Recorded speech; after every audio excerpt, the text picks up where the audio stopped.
Hey Momshies! Welcome back to my channel, and today we're starting a new series all about BIR.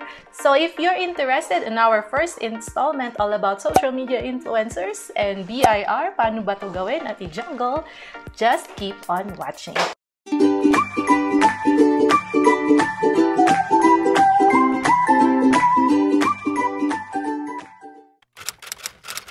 Hi Momshies, it's Mommy Ruth. If you're new here, welcome. I do all videos about mommy, money, and daily vlogs. So if you're interested in any of that, consider subscribing to this channel.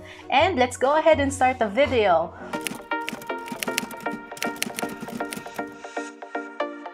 On the first thing that I would like to clear out when you are thinking about BIR and being a social media influencer is kailan ka dapat mag-register. For me, nag-start ako, hindi naman talaga to career, is just a side income. Nung simula, konti pa lang po yung income ko, kaya hindi ko naman po kailangan talaga magkaroon ng certificate of registration as a business. So, ang ginawa ko po is, kung paunti-unti pa lang po yung income nyo in a year, like 5,000, 10,000, mga ganun pa lang po, dinideclare ko na lang po siya as additional income or other income as mixed income earner. Depende po tayo case-to-case basis kasi iba po sa atin employed, iba po sa atin is commission, self-employed. Ako naman po ay sole proprietor nung nagsimula po ako. So, I declare all my income from social media as a mixed income, as an additional income. With that established, okay na yun, no? Pag nagsisimula ka pa lang. Let's say na-grow ang iyong social media platform and ngayon, brands want to work with you. Congratulations! And what if some of them require you to issue an official receipt like this? Official receipt, ayan. Kung kailangan mo na ng official receipt and wala kang existing business, or kung kailangan talaga nila yung receipt is from a social media influencer, that's the time to consider mag-register as a business, as a social media influencer. To do that, napakadali lang po mga Momshies. All you have to do is go to BIR. There are requirements like PTR or professional tax receipt. And in my case, since sole proprietor na po ako, ang kailangan ko lang po is ang aking certificate of registration ng aking original business. Yun lang po. Wala na pong iba. Ang total po na nabayaran ko is just 500 pesos for the registration fee, 500 pesos sa aking cedula at PTR, and meron akong 70 pesos for the book of accounts from BIR na rin po ito. So, yan po. Yun lang po yung total sa registration. Napakadali lang po, guys. Sa City Hall nyo kukunin yung PTR. Sa BIR nyo po kukunin yung inyong Certificate of Registration. In one day, pwede po kayo matapos. Ang mga forms na kailangan nyo pong pirmahan is 1901, 0605, and the moment na magpapaprint na po, 1906. Pero sa simula, ano pa lang yan? 1901 and 0605. Yun lang. Wala nang iba. You don't need to have a fixer. You don't need to do anything else. Pero, for example, gusto nyo pong hindi kayo yung maglalakad nito at wala kayong capability na lumabas at pumunta sa BIR yourself. Ang maganda po dito is merong tax-related services si Taxumo. And then, they also maintain your account. Kasi guys, hindi lang po yan basta makaregister ka tapos kakalimutan mo na. Kasi nangyari po sa akin yan. Pag nakaregister ka na, dapat po every schedule na nagre-remit kayo, may report po kayo or may nasubmit kayong report whether or not kumita kayo o hindi. Kasi kung hindi, may penalty po kayo. Ang nangyari sa akin na penaltyhan ako before, sobrang tagang-taga ako ng penalties, guys, kahit wala pa akong income nun sa aking business dahil lang po kasi hindi ko siya maintain. Anyways, that's gonna be our episode number 3 on the series. The episode number 2 is all about paano magpa-print ng resibo. Kung ano ba talaga ang kalakaran sa pagpapaprint ng resibo. All about resibo. Sa video na ito, gusto ko sanang i-share sa inyo, yun po ang process. Sobrang dali lang po to get a COR.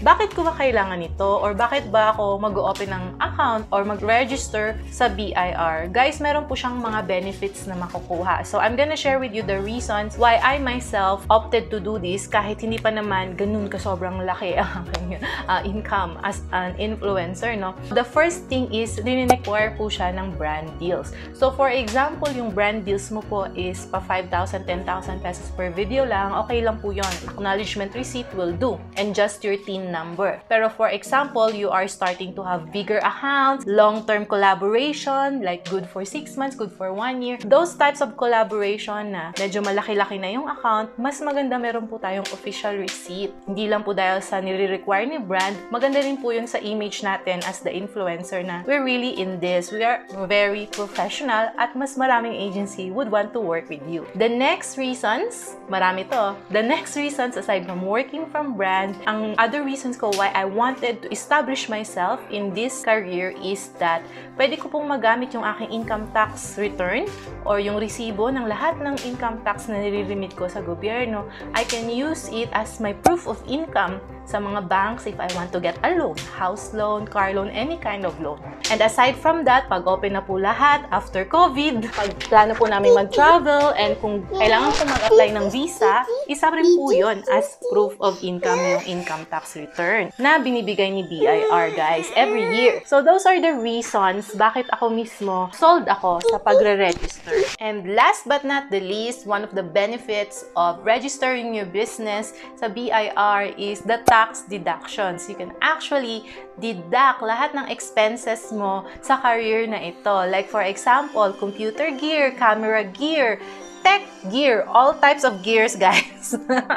Meron pang part of your internet expense na hindi pang personal. You know, if you really have like pang professional or pang work na internet expense, rent for your home office, and furnitures, you can actually deduct it sa iyong income tax. This type of career is also a business talaga. So, merong mga ganong klaseng benefits ang mga business na nakukuha sa BIR. So, those are the reasons bakit ako na-entice na i-register yung sarili ko sa BIR even though I already have my other business. Para this time, meron talaga akong mapapakita sa brands, meron akong mako-collect na proof of income when the time comes I want to travel, want to take a loan, or I want to get some tax deductions from my business. This is the way to do it. So, ayun na nga po mga Momshies, those are the reasons why I wanted to register myself, kung kailan ka ba dapat mag-register, at kung paano ba talaga mag-register as a social media influencer dito sa Philippines. And make sure that you click that notification bell kasi po, sa next video, we're going to tackle paano naman po i-print ang inyong resibo na hinihingi ng mga brands. And basically, one of the reasons bakit ka nag-register, no? By the way, guys, if you want to have someone to assist you, professional BIR tax services dito sa Pilipinas, you could take advantage of Taxumo. Sino ba yung Taxumo? Taxumo is an online platform that assists you in maintaining your BIR accounts and registering your business. They are an official service here in the Philippines that helps you register if ikaw ay nalilito ka talaga or you have a really specific situation na hindi like cookie cutter, hindi kagaya naming iba dito na sobrang simple lang. If you have a complicated situation, I would highly recommend services like this, like from Taxumo. And I also use their free website, guys. Yun din isa sa mga technique ko, guys, kung paano ko napapadali yung aking tax remittances. Kasi meron silang app doon na ilalagay ko lang yung mga resibo ko, yung mga na-receive ko, yung mga nagastos ko, and i-compute na nila para sa iyo kung magkano ang dapat mong bayaran. So, wala na yung mga napakadaming calculations na kailangan mong malaman pag ikaw ay nagme-maintain ng iyong BIR account. Di po ba? Sobrang stress! Marites! So yan, na-stress ang inyong momshi dyan. I highly recommend seeking the help of Taxumo people. I'm gonna link it down below and make sure you use my code Ruth to get 10% off their services. Sobrang affordable lang to mga guys, promise. As low as 300 pesos per month, pwede na nilang i-maintain yung account mo. But if you're just gonna register, you have to talk to them to consult depending on your situation kung how much yung fee nila sa inyo. With all that said, I hope na naliwanagan kayo sa ating episode today all about BIR and social media influencer taxes. I'll see you on the next episode on this series. Kaya, in the meantime, you can check out all my mommy and money videos over here, and I will see you guys on the next video. Bye!